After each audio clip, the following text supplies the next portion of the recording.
আসসালামু আলাইকুম। Easy entry নিউজে প্রধান উপদেষ্টা ডক্টর মোহাম্মদ ইউনূস জাতির উদ্দেশ্যে ভাষণে দেশবাসীকে ঈদ উল আজহার শুভেচ্ছা জানিয়েছেন। সেই সাথে বাংলাদেশের জাতীয় সংসদ নির্বাচন আগামী বছর অর্থাৎ 2026 সালের এপ্রিল মাসের প্রথমার্ধে যে কোনো দিন অনুষ্ঠিত হবে বলেও জানিয়েছেন। বিএনপির ভারপ্রাপ্ত চেয়ারম্যান তারেক রহমান এবার রাজশাহী আরিফুলের পাশে। কোরবানির গরু বিক্রির উদ্দেশ্যে বসিলাহাটে আসার পথে আরিফুলের বাবা রোড অ্যাক্সিডেন্টে মারা যায়, কিন্তু লাশ দাফন করার পর ঋণের টাকা শোধ করতে হবে মাথায় নিয়ে আরিফুল আবার গরু বিক্রির উদ্দেশ্যে রওনা দেয়।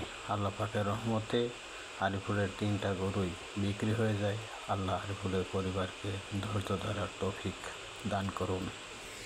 এবার ইশরাক হোসেন বলেছেন, নগর ভবনে কোনো প্রশাসক বা উপদেষ্টা বসতে পারবেন না।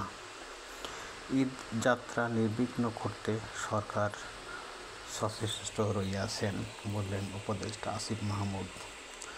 দীর্ঘদিন চিকিৎসা শেষে বিএনপির মহাসচিব মির্জা ফখরুল ইসলাম আলমগীর আজ রাতে দেশে ফিরছেন।